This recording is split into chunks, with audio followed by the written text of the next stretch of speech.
I forgot to tell you to silence your phones before. Mine didn't ring, but somebody's did, huh, Annette? Wasn't that hers? Wasn't that yours? She had a phone call that didn't ring. Oh, it didn't ring? She ended it. Anyway, besides, I have to pick on someone, and I have to pick on her for some reason. I don't know why she would be nervous in front of us. Do you guys? No. I mean, we're so easy, we're so nice, we're so excited to have you as a presenter. You guys know this is her first time luncheon, and we're just thrilled to have her.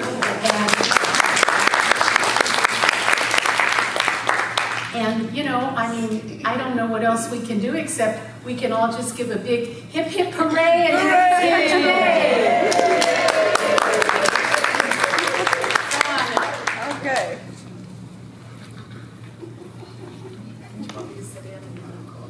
Yeah. Okay. So I have my cheat sheet with me.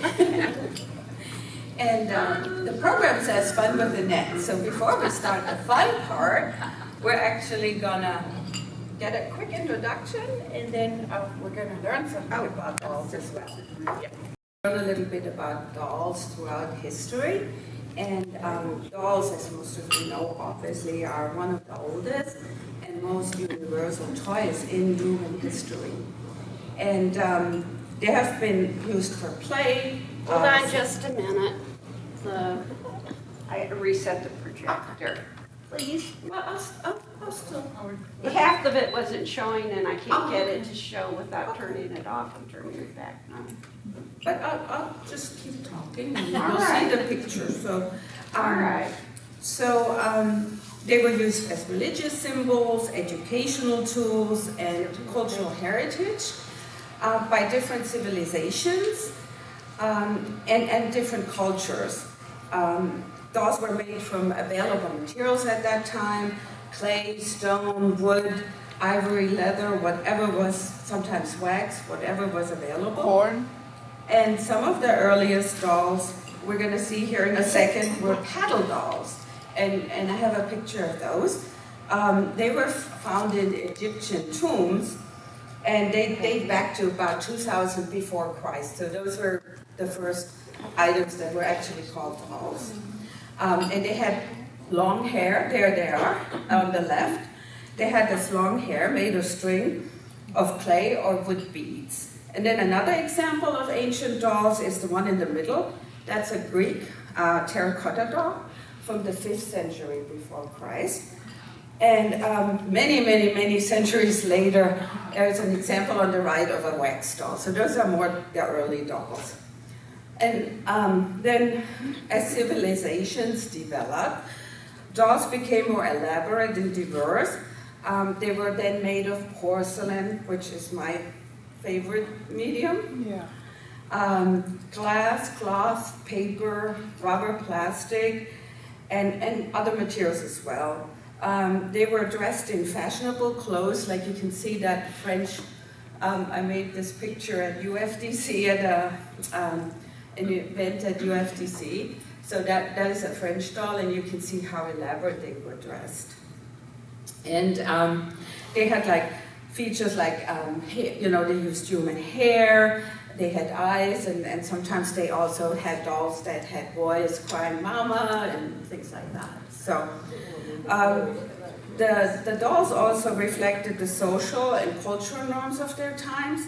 And for example, in Victorian England, porcelain dolls were a status symbol for wealthy girls who really valued pale and delicate complexion. And then in contrast, in other cultures, dolls were often used to teach girls about motherhood, fertility, and ancestral traditions. So, for many girls, dolls have been more than just toys. Dolls have also become a source of creativity and imagination. They have inspired girls to make their own dolls from scraps of cloth or other materials, to invent stories and scenarios for their dolls, to express their emotions and desires through their dolls, and to learn new skills and crafts from their dolls. They have been their best friends, companions, and confidants, like these little girls on these pictures who know that their secrets will be safe with their little dollies. And dolls also have been a way for girls to connect with other girls, to share their interests and passions. So little girls who love to show their dollies and how well they take care of them with their friends, which brings us to our girls that I will be introducing to you today, Aylin and Tara. So I'm going to tell you their story. So Tara is a little girl who lives in the 1830s. She loves to play with her little baby doll, which she named Rose. As many girls in the Regency era, she learned how to sew from her mom and made a pink christening gown with a little rose embroidered on it. Tara would take Rose with her everywhere, and they have tea parties, picnics, and adventures in the park. Aylin, who you can't see her yet, she's coming in a little bit. So Aylin is a little girl who lives in present times. Like Tara, she loves dollies, especially the one she just had received. She named her Annabelle after her grandma, who gave her to Aylin on her recent birthday. One day, Aylin, that's the girl who lives in the present time, went to the park. It was a sunny day and the park was full of people. Aylin saw a big oak tree with a swing hanging from one of its branches. She ran towards it, took Annabelle out of the box, and placed her on the swing, pushing her gently. Suddenly, she heard thunder, but there were no clouds in the sky. She looked around and saw a bright flash of light by the tree and a hole opened up at the tree trunk. Annabelle, do you see that? Let's check it out. She grabbed Annabelle, walked towards the light, closed her eyes, and hoped for the best. When she opened her eyes again, she was in the same park, but everything looked different. People were dressed funny, and there were horses pulling carriages. She saw a little girl in a long pink dress with beautiful embroidery holding a baby doll. Hi there, my name is Aylin. The little girl responded, Hi Aylin, my name is Tara and this is my dolly Rose. They played together in the park, shared stories, secrets, jokes, and hugs. They swung on the swing and ran in the grass together. They had so much fun that Aylin didn't even notice her surroundings. Finally, she asked, Why are there no cars? Tara looked at her funny, and the girls learned that they lived almost 200 years apart from each other. Aylin had entered Tara's time through the portal in the tree trunk. They were amazed at their similarities and how much they both loved their dollies. They felt like they had known each other forever. Finally, Aylin remembered that she had to be home by 5 p.m. She gave Tara a big hug goodbye, and they promised to stay friends forever. She walked towards the tree trunk, and when she opened her eyes again, she was back in her time, cuddling with her dolly on her bed. What a wonderful dream she had after falling asleep, hugging her dolly Annabelle, her best friend, who always stays by her side. The end.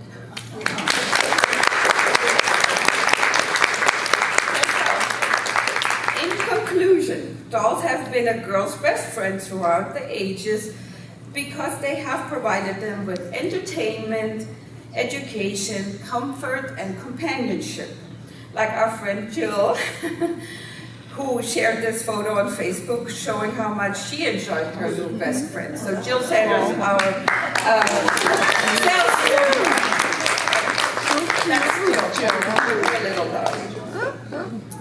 So thank you very, very much for being here, and I hope that you will enjoy Aylin and her companion Tara, who live a couple of centuries apart, but have the same love of dolls as all of us attending MDCC this week.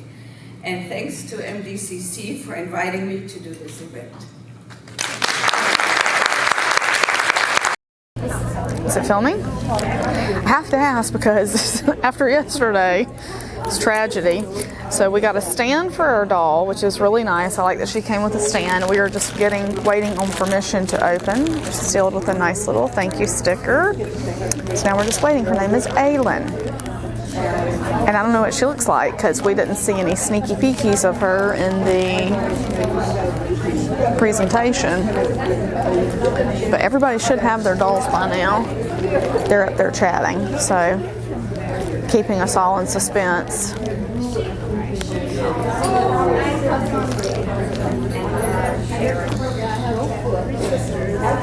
Hey everybody. All right, everyone take the plastic off and then Annette's going to tell you when you can open the package. Okay, plastic off. Package ready. Before I say open, I wanted to tell you something. There's a little box. You'll find a little box in there. No, I got that. Be careful with that box. Don't drop it. And I'll tell you what it is in a little bit. But I think, is everybody ready? Yes. Okay, open her up. Oh, wow. That is beautiful.